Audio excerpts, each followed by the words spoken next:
우리는 살아가면서 내가 할 수 없는 경우를 느끼며 또 경험하게 됩니다. 때로는 풀리지 않는 문제 앞에서, 때로는 감당할 수 없는 암울한 고통 앞에서 한계를 종종 경험하게 되는 것이죠. 여러분 가운데 혹시 내가 도저히 극복할 수 없는, 해결할 수 없는 지금의 어려움의 상황 속에서 힘들어하고 서 있는 분이 있습니까? 성경에도 내가 할 수 없는 그러한 마음과 상황 속에서 힘겨움을 나타내는 인물들이 있습니다. 오늘 본문은 그 중에 하나인 나아만 장군입니다. 나아만을 통하여 내가 할 수 없다고 여겨지는 상황과 마음 속에서 하나님이 역사하시는 그 은혜를 함께 나누어 보고자 합니다. 나아만은 아람의 군대 장관이었습니다. 아람은 지금으로 따지면 시리아 지역을 뜻합니다. 그는 온갖 전쟁에서 승리한 크고 존귀한 자였습니다. 아람에서 왕 다음으로 큰 권력을 지닌 소위 2인자였습니다. 그런데 그에게 큰 어려움이 생겼습니다. 나병이라는 불치병에 걸린 것이에요. 당시 나병은 문둥병이라고 불려졌고 사람들에게 격리되어서 또한 살아야만 했습니다. 피부가 썩어져 갔고 결국 죽음을 맞이하는 그러한 상황이 되어진 것입니다. 그런데 이 나아만이 어찌 군대 장관이라는 큰 직책을 할 수 있었는가? 성경에 그 이유가 자세하게 나타나 있지는 않습니다. 다만 추측하기는 국가에 큰 공헌을 했기 때문에 혹은 초기 정도의 나병이었기 때문에 그 직무를 감당할 수 있지 않았을까 추측을 하게 됩니다. 나만의 집에는 한 어린 여종이 있었습니다. 이스라엘에서 잡혀온 여종이었어요. 그녀가 나만에게 말을 합니다. 이스라엘의 선지자가 주인의 그 병을 고칠 수 있나이다. 귀가 솔깃했겠죠. 나만은 아람 왕에게 그것을 보고하였고 아람 왕은 이스라엘 왕에게 보낼 편지를 써줍니다. 그리고 그 왕에게 또한 보낼 선물을 준비합니다. 선물은 금 6,000개, 은 10달란트, 그리고 의복 10벌이었습니다. 요즘으로 따지면 60억 원이 넘는 수준의 규모였습니다. 전혀 하나도 놀라지 않으시는군요. 통이 크십니다. 이제 나아만은 그 편지와 또 선물을 가지고 이스라엘로 갑니다. 그리고 그 왕을 만납니다. 이스라엘 왕은 나아만을 대하고 두려움에 휩싸입니다. 야, 혹시 병을 고친다고 왔는데 병이 못 고쳐지면 이것을 빌미로 우리나라를 공격하는 것은 아닐까? 그의 불안감은 7절에 나타나 있습니다. 이스라엘 왕이 그 글을 읽고 아람 왕의 편지에 그립니다. 자기 옷을 찢으며 이르되 내가 사람을 죽이고 살리는 하나님이냐? 그가 어찌하여 사람을 내게로 보내 그의 나병을 고치라 하느냐? 지금 나아만은 엘리사를 만나기 전, 선지자를 만나기 전에 이스라엘 왕을 만나게 됩니다. 왜 그랬을까요? 선지자를 만나는 게 더 우선순위이지 않겠습니까? 이웃 왕에 대한, 내가 방문한 나라의 왕에 대한 예의일 수도 있을 듯합니다. 하지만 그보다는 과시를 위한 것이었습니다. 아람 왕의 편지를 들이대면서 나 같은 존재가 이곳에 왔다. 나아만에게는 자기 명예와 지위에 대한 오만함이 있었습니다. 내 병을 고칠 수 있는 것은 하나님의 능력보다 두 나라 국가 간의 외교 관계나 권력으로 이루어질 수 있다라고 생각했던 겁니다. 그러고 나서 엘리사를 만나러 갑니다. 그런데 엘리사가 그 문 앞에, 집 앞에 나가서 이 나아만을 환대하지 않습니다. 기분이 나빠졌어요. 아니, 군대 장관 정도 되는 내가 직접 이 이스라엘로 왔는데 나를 맞이하지 않다니 그의 마음이 불편해졌습니다. 붕괴했습니다. 그런데 더 충격적인 상황이 10절에 나타납니다. 엘리사가 사자를 그에게 보내 이르되 너는 가서 요단강에 몸을 7번 씻으라. 내 살이 회복되어 깨끗하리라 하는지라. 자, 나아만에게 엘리사가 지시를 한 거예요. 그런데 그것도 직접 나와서 말을 한 것이 아니라 사자, 종을 일으켜서 종에게 그 말을 전하게 한 것입니다. 그러니 이 나아만의 심정이 어떻겠습니까? 그 마음이 11절에 나타납니다. 나아만이 노하여 물러가며 이르되 내 생각에는 그가 내게로 와서 서서 그의 하나님 여호와의 이름을 부르고 그의 손을 그 부위 위에 흔들어 나병을 고칠까 하였도다. 나아만이 뿔이 난 분개한 이유가 나타납니다. 그것은 내 생각에는 자기의 생각이 있었던 거예요. 나아만의 생각은 무엇이었습니까? 적어도 나 같은 존재가 이곳에 왔을 때 선지자가 버선발로 달려와서 나의 다친 그 나병 피부 부위에 손을 얹고 하나님께 간절한 마음으로 기도하지 않겠나라고 생각한 것입니다. 그런데 이게 웬걸? 손을 얹기는커녕 나와 보지도 않고 선지자의 종이 와서 요단강에 가서 몸을 담그라 라는 말을 전달받은 거예요. 그의 마음속에 상처가 될 수도 있고 또 무엇보다 기분이 나빴습니다. 더구나 이 요단강은 흙이 함께 묻어져 나왔던 혼탁한 강이었습니다.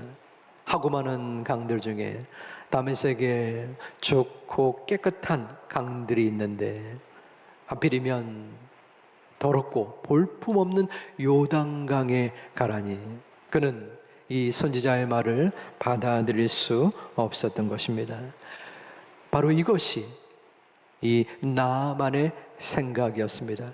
큰 권력과 명예 속에서 자존심과 교만으로 똘똘 뭉친 나아만의 생각에 어긋난 상황이 벌어진 것입니다. 이제 나아만은 분개하여 자신의 고향 나라로 돌아가려고 합니다. 하지만 그의 부하들이 나아만을 만류합니다. 설득합니다. 나아만은 마음을 돌이켜서 이 요단강에 몸을 담급니다. 결과는 우리가 알듯이 깨끗하게 되었습니다. 하지만 이러한 과정이 결코 쉽지는 않았을 것입니다. 나아만은 조금 전 말씀드렸다시피 요단강에 결코 가고 싶지 않았을 것이에요. 하지만 이 과정 속에는 하나님의 계획과 섭리가 있습니다.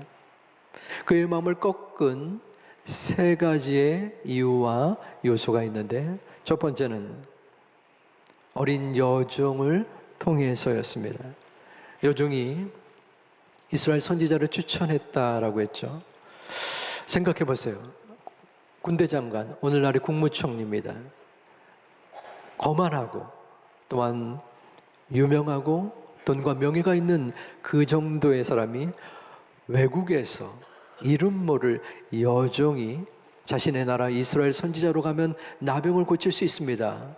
근거가 없는 얘기를 했을 때 과연 받아들이겠습니까?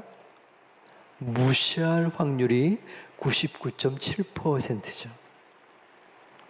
그런데 그것을 받아들인 것이에요. 물론 간절한 마음, 내 병을 고치겠다는 그 마음이 있었을 것입니다. 그 간절한 마음, 물에 빠진 사람이 지푸라기라도 건지고 싶은 그 절박한 마음, 그 마음 속에서 적어도 이 순간 그 심령이 움직여져서 그 어린 여종의 말을 받아들인 것입니다. 처음이었습니다. 내 마음을 내려놓고 외부의 조언을 받아들인 첫 걸음을 띈 것입니다. 두 번째 그의 마음을 꺾은 것은 바로 엘리사 선지자였습니다. 엘리사가 그를 맞이하지 않았다고 했죠. 바로 그 이유가 있습니다. 그것은 이 나아만의 교만을 내려놓게 하고 또 겸손하게 만드는 전략이었습니다. 하나님이 그 과정을 이끌어내어 준 것입니다. 만약에 엘리사가 나아만의 원하는 대로, 기대했던 대로 버선발 급하게 달려와서 어서 오십시오 그러면서 그 다친 피부에 나병 환자의 몸에 손을 얹고 간절하게 하나님 앞에 기도했다면 나아만은 하나님을 의지할 것이 아니라 바로 인간의 그 성대한 치료 행위를 더욱더 마음속에 두었을 것입니다. 엘사 선지자의 그러한 모습, 또 이어서 세 번째 마지막 그의 마음을 꺾었던 것은 그 부하들을 통해서였습니다. 처음에 선지자의 요청 그리고 그 지시를 받았을 때는 마음에 분노와 모욕이 넘쳤을 것입니다. 아, 이 사람이 선을 넘네? 나한테 어떻게 이러한 지시를 하지? 하지만 그 부하들이 나아만을 향하여 방향을 바꿀 것을 권합니다. 나아만이요, 그래도 병을 고쳐야 되지 않겠습니까? 그 요단강에 물을 담그는 것이 뭐가 그리 어렵습니까? 고민이 되었을 것 같아요. 아, 내가 가야 하나? 이 정도의 상황에서 너무 자존감이 떨어지는데, 하지만 마음을 고쳐 먹습니다. 아니지, 내가 이럴 때가 아니지, 자존심을 세울 때가 아니야. 이제 그에게는 분노와 교만은 없습니다. 내 마음과 생각을 내려놓고 이제는 하나님의 말씀을 대언한 선지자의 말에 순종하는 모습이 되어진 것입니다. 이제 그는 자존심과 교만을 버리게 되었습니다. 15절에서 그는 신앙의 고백이 이루어집니다.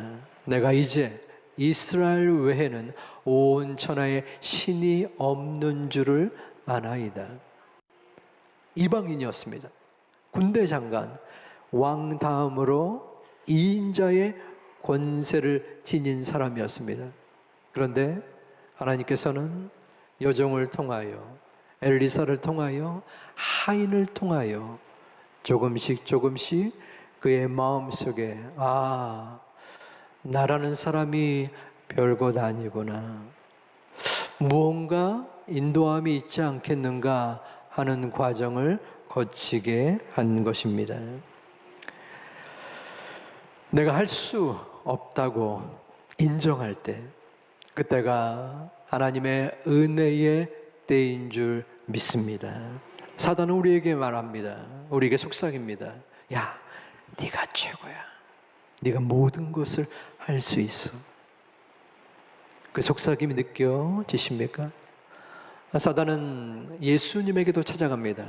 광야에서 40일 동안 기도하고 돌아온 예수님을 가까이 대하고 세 가지를 요구하죠.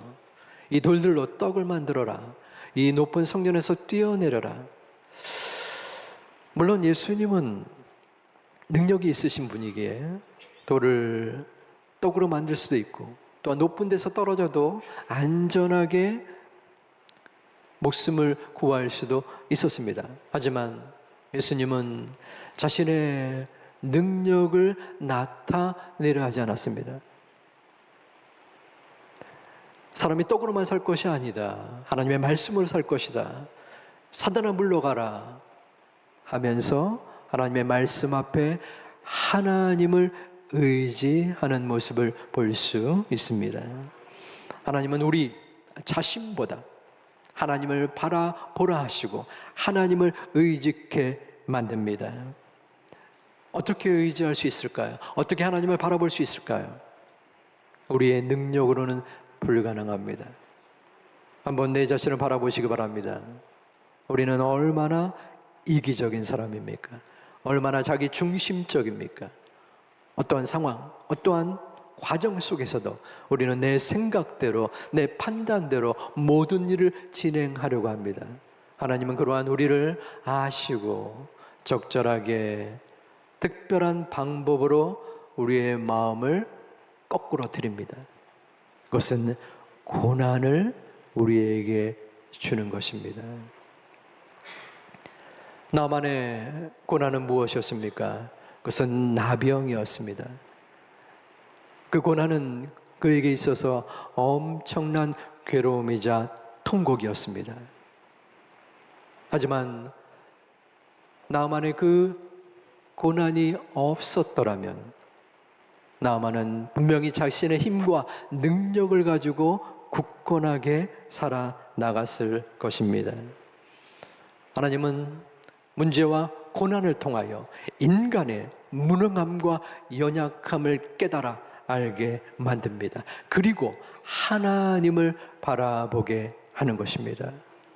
은혜가 아니면, 나의 능력으로서는 이 세상을 살 수 없는 것입니다. 은혜 아니면, 하나님의 이끄심이 아니면, 하나님의 돌보심이 아니면 나는 한순간도, 한 생명도 이루어 나갈 수 없는 모습임을 지금 나만은 하나님의 은혜로 깨달아 알게 된 것입니다. 사랑하는 제2가족 여러분, 여러분에게 지금 문제와 괴로움과 고통과 절망의 어려움이 있으십니까? 하나님이 나를 미워하는가? 하나님이 나를 징계하는가? 고민하고 하나님께 원망까지도 터뜨릴 만한 수준의 모습이 우리 가운데 있습니까? 그럼에도 하나님은 우리를 바라보시고 우리를 이끌어 주시고 우리에게 가장 선한 방법으로 선한 때에 우리를 인도하시는 사랑 많으신 하나님이신 줄 믿습니다. 그 하나님의 사랑으로 우리는 고난 속에서도 주님을 바라보아야 하는 것입니다. 그 고난에 담긴 주님의 뜻과 섭리가 분명함은 사랑 많으신 그 하나님의 은총이 우리 가운데 있기 때문입니다. 지난 몽골 단기 선교를 준비하면서 저는 어려움 속에 하나님이 우리에게 주신 그 은혜를 경험할 수 있었습니다. 이번 단기 선교는 많은 기도도 있었지만 염려도 있었어요. 많은 인원이 함께 감으로 인한 안정과 또 진행에 대한 걱정이었습니다. 선교팀 단원들 그리고 선교위원회에서 많은 기도 속에 또 세심하게 치밀하게 준비를 했습니다. 그런데 몽골에 도착하면서 여러 가지 문제들이 드러났어요. 수없이 많지만 그 중에 큰 걸로 3가지가 있었습니다. 첫 번째는 저희가 교도소 3군데를 가게 됐는데 그 교도소에 찬양 단원들이 한꺼번에 들어가지 못한다는 거예요. 분산해서 들어가야 한다는 것입니다. 몇 달 동안 함께 찬양하기를 연습하고 또한 준비했는데 분산해서 들어간다는 것은 굉장히 어려운 상황이었습니다. 두 번째에 대학 기숙사를 숙소로 마련했는데 당국에서 갑자기 취소를 한 것이에요. 그래서 또 다른 대학 기숙사를 준비했는데 거기서 물이 안 나오는 거예요. 기숙사에. 이유를 잘 몰랐습니다. 왜 그러지? 정비하는 사람들이 왔는데도 뭐 잘 찾을 수가 없었어요. 당장 이제 몇 시가 넘은 찬양팀들이 오는데 너무나 다급했었습니다. 세 번째는 벽화를 우리가 그리기로 준비하고 3일 동안에 3군데 벽화를 계획했습니다. 그 중에 가장 큰 작업은 큰 마트였어요. 우리 1층의 아이들 벽화 크기보다 적어도 3배 이상 컸던 것 같아요. 그것을 하루에 그려야 되는 것입니다. 아마 아이들도 3일인가 4일 정도 걸렸거든요. 그래서 밑작업까지 해가지고 갔는데 그 마트 측에서 이 그림 말고 다른 그림을 그려달라는 거예요. 미치고 팔짝 뛸 노릇이죠. 아니 이게 말이 되는가 하면서 성질을 내려고 했는데 몽골말 모르니까 성질도 못 내고, 그 모든 과정을 다 이야기할 수는 없겠지만 결론적으로 할 게 없었어요. 우리가 할 수 있는 부분이 없었습니다. 해결할 수가 없었어요. 기도밖에 할 수 없었고 하나님의 은혜를 구할 수밖에 없었습니다. 그런데 하나님께서는 놀랍게도 우리의 생각을 넘어서 특별한 방법으로 그 모든 문제를 하나하나 정확하게 또한 그 이상으로 해결해 주셨음을 믿습니다. 고통스러운 시련은 하나님을 더욱더 믿고 의지하게 만듭니다. 그 시련이 당장은 견디기 힘들고 벅찰지라도 하나님은 그 고난의 과정을 통하여 우리에게 하나님을 바라보게 하여 하나님의 자녀가 되는 권세를 허락하여 주시는 줄 믿습니다. 우리의 모든 삶의 목표는 무엇입니까? 여러분의 마음과 여러분의 삶의 방향은 무엇입니까? 무엇이 그 마음과 생각과 인생을 좌지우지합니까? 우리의 자신 아닙니까? 우리가 이루고자 하는 이 땅에서의 성취와 성공이 아닙니까? 부서져야 합니다. 내 마음과 내 교만이 부서져야 합니다. 어떻게 해서든 내가 이루고자 하는 내 마음의 중심의 생각이 계속 남아있다면 주님께서 내 심령 속에 찾아올 수가 없습니다. 공간이 없습니다. 우리의 마음, 우리의 교만이 무너져야 합니다. 내 마음의 중심이 무너지지 않을 때 우리의 마음의 주인인 주님께서 우리를 찾아올 수 없습니다. 우리는 또한 기도해야 합니다. 우리를 움직이는 내 중심이 내 생각대로 이루어집니까? 아닙니다. 결코 아닙니다. 기도할 수밖에 없습니다. 아버지 하나님, 아직도 내 삶 속에 내가 사로잡혀 있습니다. 내 자식의 계획과 욕심이 우선합니다. 어찌해야 합니까?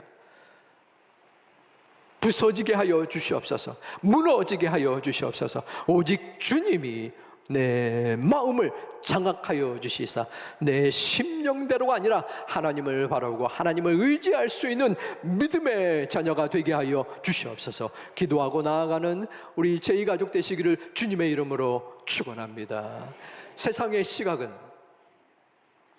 세상의 절망은 내가 할 수 없음을 알 때 일어납니다. 왜냐하면 세상은 경쟁의 시대, 그 가운데 무능한 사람은 도태되기 때문입니다. 그래서 우리는 우리들의 자녀들에게 어떻게 해서든 성공해야 된다, 남을 짓밟고 이겨야 된다, 이렇게 원색적으로 이야기하지 않더라도 그러한 방향으로 이끄는 모습이 있음을 부인할 수 없습니다. 하지만 우리는 믿음의 사람입니다. 우리의 절망은 우리가 할 수 없다는 것이 아니라 우리의 할 수 없음이 계속되는 것입니다. 우리의 희망은 나는 할 수 없지만 하나님이 할 수 있음을 고백하고 인정하고 확신하는 것인 줄 믿습니다. 나는 할 수 없습니다. 나는 할 수 없습니다. 저는 할 수 없으나 오직 주님이 하실 수 있습니다. 오직 주님만이, 하나님만이 나의 모든 삶과 마음과 생활을 이끌어 주시고 인도하여 주실 줄을 믿습니다. 그리하여 그 마음과 믿음을 가지고 나아갈 때 하나님은 그 모든 우리의 일거수일투족을 붙잡아 주실 줄을 믿습니다. 나만을 고친 것은, 치유한 것은 요단강의 물이 아닙니다. 요단강에 들어갔었던 그의 마음입니다. 우리를 이끌고 우리를 주장하고 우리를 인도하는 것은 우리의 상황과 환경이 아닙니다. 내 심령이 어떠한가? 내가 주님을 바라보는가? 내가 아직까지도 나를 붙잡고 내 생각과 계획대로 내 삶을 이어나가고 내 가족을 인도하고 이끄는가? 어느 쪽에 서 계십니까? 이 가을, 이 하반기 다시 한번 우리는 믿음의 마음으로 회복해야 합니다. 아버지 하나님, 나를 바라보는 것이 아니라 내가 할 수 있다라고 자신하는 것이 아니라 나의 무능함, 우리의 부족함을 아뢰고 고백하고 오직 하나님이 할 수 있음을 믿음으로 나아가는 소중한 제가 되게 하여 주시옵소서. 인도하여 주시옵소서. 고백과 기도가 있는 우리 모두가 되기를 주님의 이름으로 축원합니다. 축복합니다.